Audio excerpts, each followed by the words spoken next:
Welcome to Unlocking the Decentralized podcast. In this episode, cryptocurrency expert Abhi Soomaney explores Web3, blockchain, cryptocurrency tax and investment while engaging with industry pioneers, technologists, and investors. Here is your host, Abhi Soomaney.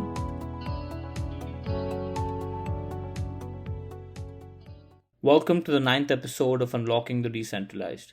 Today we're going to talk about how investors can safeguard their investments from potential hacks and theft. The number of cryptocurrency investors is growing by the day, and the entire crypto community is growing as well.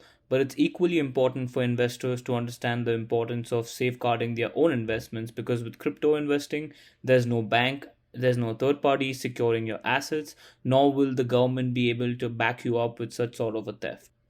The blockchain technology was created for individuals to take full control of their funds, and the only downside of it is potential hacks without any security. Now, let's begin with how common is cryptocurrency theft, and can cryptocurrency platforms be easily hacked?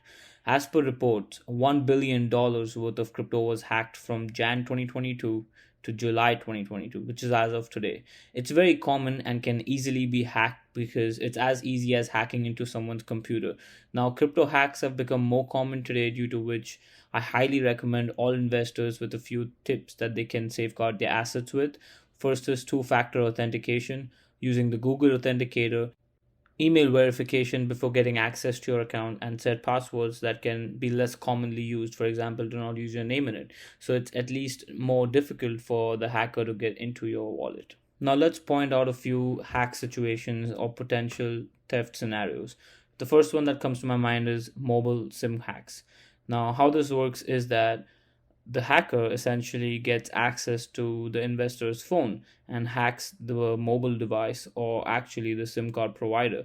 So now he can totally control everything that happens on the phone, and basically sends an OTP to himself that now he has access to, and can enter any exchange, any wallet, and transfer coins from the actual owner's wallet to his own wallet, that's the hacker's wallet. Now, this does happen. It might sound surprising, but I have heard this firsthand from one of my clients in the recent times. So, which is why if you use the Google Authenticator app with a Face ID recognition, the chances of your, even if your mobile SIM gets hacked, the chances of it getting stolen or your crypto getting stolen is still very slim. The second one, and the most common one, is online wallet address hacks. For example, like a wallet as MetaMask or Trust Wallet. These can be hacked quite easily, and have heard a lot of clients complaining about their wallets being hacked. Now, once your tokens are stolen or are transferred out from your wallet to the hacker's wallet, there's almost no way to, track it or trace where the money is gone or where your coins have been sent. Then comes the investment scam. Now, I call this the investment scam because I have assisted at least 5 clients in the past few months that have complained about this sort of a scam, where the scammers basically tell you that they will invest on your behalf, and they ask you to send over some Bitcoin or Ethereum, and they will do a test run with you. Now, this example is just to warn a few investors or listeners that these are situations that you should be aware of. Now, if I am the investor, I get a call from this company that says, you send me $5,000 worth of Bitcoin and we will do the investing for you. And then I will ask them as an investor, like, okay, if I want to cash out, how does that work? So they do a test run, they send me back $50 and be like, okay, this is how you can cash your money out. So once you send them the initial investment of $5,000, what they do is they will show you a trading dashboard, and they'll probably be showing you dummy trades that show that, okay, now your portfolio is going up to 10, 15, 20, 30, and so on. So when you reach a point, you go like, okay, now my portfolio is showing $100,000 and I want to cash out. So what they do is they will probably tell you that, okay, now if you want to cash out, you have to send over 10% of your portfolio value as security and just as transfer fees. So now you have to send them $10,000 to encash your $100,000. Sounds like a good deal, but then when you send them the $10,000, that'll basically be your last transaction with them, and never hear from them ever again. So the question might be for all investors is that, where do you even keep all your crypto investments that they can be safeguarded? Now, there's a few options that investors have. One, you can store it with exchanges, having on your active account like Coinbase, Binance. But however, in the recent times, we've seen how Celsius, being one of the biggest exchanges, declared bankruptcy and investors were unable to withdraw funds. Now, this is a drawback and a pushback at the same time for investors, that they might not get access to their own funds if something goes wrong with the exchange platform.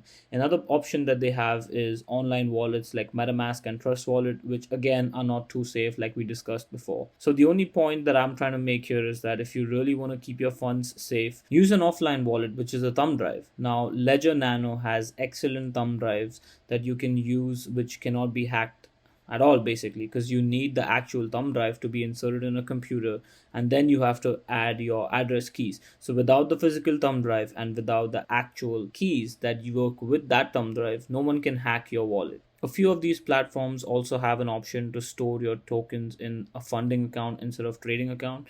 Now, the difference between these two is that funding account is basically where your funds can be just stored and locked in, and trading account is where you can actually make active trades. My recommendation would be, if you do not have access to things like a Ledger Nano thumb drive, just use larger exchange platforms like Coinbase, Binance. If you're in India, you can use something like a WazirX or CoinSwitch that can actually safeguard your assets and you have some trust in them. So let's talk about what happens when these coins are actually stolen, and can investors claim a loss when these coins get stolen. Now, a lot of investors have lost money in recent times, and my personal experience says that none of these clients were able to actually track where the money is gone. And the government has set certain guidelines according to which any loss or theft that you have in cryptocurrency cannot be offset against gains. Now, this might sound unfair to investors, but at the same time, the government has not really come up with certain, rules or regulations in terms of such theft. However, you still have that option to claim this as a loss, and you can, gather every possible supporting document and just present it in an audit situation, because I'm pretty sure that if you try to claim a loss against profits, and especially a loss that happened in case of thefts, you will have to, support your case and provide the government with sufficient supporting documents here. There is a way that investors can claim such a loss. For example, if you have certain tokens that do not have any liquidity in the market. Now, having no liquidity means there's no demand in the market for the tokens that you have.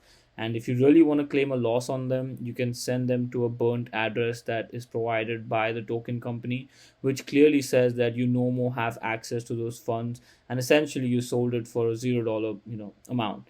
So whatever your cost basis is can be used as 100% loss towards any other gain that you have on investments. A few other ways how investors can actually safeguard their, tokens from a potential hack is just store it in different wallets, because firstly, it doesn't cost any money to just open up a wallet like a MetaMask and keep having multiple of them, store like $10,000 in one, 20 in another, and so on and so forth. There's an old saying that says, do not store all your eggs in one basket. For example, if a basket falls off, you lose all your eggs. That kind of relates when it comes to cryptocurrency. So I recommend all investors to just keep some coins in multiple wallets. So even if one of them gets hacked, you still have the rest of them with you that are not lost. And this can also be beneficial if you're actually storing coins on exchanges. For example, if I had an account with Coinbase, Binance, Gemini, Celsius, WazirX, and CoinSwitch. Now, Celsius declared bankruptcy, but then if I had all my investments on Celsius, then I would lose access to all my investments. But right now, if I have accounts with all these exchanges, it's just one of my investment account that I do not have access to. I still have access to 6 or 7 of my accounts that I have on the side. In my opinion, cryptocurrency wallets can easily overtake the need or the use case of banks. But again, everything has its benefits and disadvantages at the same time. For example, when it comes to cryptocurrency wallets, there's no government guidelines as such, there's no government security, there's no bank security for transactions. However, when it comes to wallet transactions, you can make transfers within literally a few minutes. And there's no maximum threshold of making a transaction. You do not have to have any bank formalities, no bank fees, no KYC, no transaction plus 2 days. The only pushback, as I mentioned before, is that you are responsible for your own transaction. Once these tokens are sent from your wallet to another wallet, there's no reversible transaction possible. Once you make the transaction, that's about it. The money has been already sent to the receiver. So double check the wallet address before sending the money. So it is riskier because banks are not really involved in protection or theft when it comes to using crypto wallets for these transfers. But at the same time, think about it in this way, that if you make a bank transfer, the bank is going to charge you an amount for making the transfer. There's going to be, if it's international, it might even take foreign transaction fees, ask you for a lot of documentation. So we can see a lot of advantages and disadvantages at the same time. So it's totally up to the investors. Which one do you prefer the most? Like, you are you okay with making bank transactions, having the protection of theft with banks, or would you like to have complete control of your funds, but then you do not have anyone protecting you at the same time? There's another very common theft, I would say, when it comes to just cryptocurrency transaction theft, but this is not really something to do with transactions. This is more to do with double spending. So let's walk you through what is double spending. Now, it basically refers to when the hacker now has access to your transaction that you're about to make, and on your screen it might show that you are making the transfer to the destination that you really want to make it, but at the same time the hacker has already taken control of your transaction. So as you make the transfer command, these tokens are actually going to go and get deposited into the hacker's account instead of where you really want to send it. So you still on your end can see that the coins are going to the destination which you wanted to go to, and you will feel that everything is good to go, but the coins are already gone somewhere else. Now, these kinds of thefts and hacks can be, scary at times for investors. But again, because of the whole blockchain mechanism and the technology involved, it is the responsibility of investors to basically just safeguard everything they have and be very mindful before making such transactions. Now, these hacks mostly happen only on like online wallets like MetaMask and Trust Wallet. But if you're using something like a Ledger Nano drive that's a thumb drive, it's almost impossible to hack it. So instead of taking the risk of actually storing your hard earned money or life savings onto an online platform that's not backed by any government authority nor banking institution, you'd rather have something more safeguarded for yourself. That, if, for example, for a Ledger Nano wallet, that can be only stolen, or the funds or your crypto coins can be stolen from a Ledger Nano only if the actual thumb drive is stolen along with the private keys associated with it. Now, the chances of that happening together are very slim, and only if you actually hand over the thumb drive to someone along with the keys, that's when you lose access to the funds. Now, I'll talk about a situation where the entire blockchain can get hacked. This process is known as selfish mining. Now, first, let's explain what is a mining process and how does it actually work. So, for example, if I'm mining coins, I send the coins that are mined for approval to the block. Once I get an approval, there's a transaction hash that is assigned to me, and that'll be a series of sequenced numbers. Now, the block mined after mine will have a transaction hash based on the transaction hash assigned to me. So, for example, I get A11, so the block after me will get A12. That's how the sequence works. Now, this is how even the data is converted into a chain of blocks, which is why it's called as a blockchain. So what happens with selfish mining is that if I am a selfish miner, I go ahead and mine multiple blocks, which is not the right way to do it. The right way to do it is every time you mine tokens and you mine a block, you send to the blockchain for approval. But if I'm a selfish miner and I mine several blocks at the same time to create a simultaneous chain alongside the existing original blockchain. Now, if that blockchain goes through, the people or the miners who are mining their tokens after mine believe that the chain that I have is the original blockchain, and they follow the sequence that is provided by me. So essentially, all the rewards that are received from the blockchain are received by me, and all the benefits are taken away by me. So basically, how many of our tokens that get mined after my chain or my block are now under my control and are basically owned by me as a selfish miner. So this is how miners can actually, safeguard their mining process and make sure that you are actually following the right chain. Cryptocurrency is a very new medium of investment, so do your own research and keep your own funds safe. Because unlike banks, no one will be here to save your money, and nor will the government be able to back you in any way, because as you heard before in today's episode, that if you lose money in form of a hack, you cannot really claim that loss against any other gain that you might have, unless you would like to go the audit route and show them that you burned those tokens instead of it being stolen. To sum it up, The safest way to keep your cryptocurrency tokens, in my opinion, as of today, is to own a Ledger Nano thumb drive, which is an actual physical thumb drive. It has private keys, and you need both of these to work together to have actual access to funds.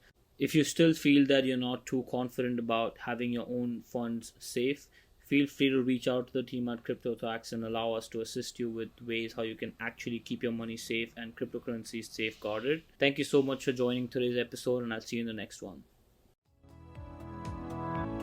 We hope you've enjoyed this episode of Unlocking the Decentralized. This podcast is sponsored by CryptoTax, your one-stop solution for cryptocurrency taxes. Learn more at cryptotax.co.in.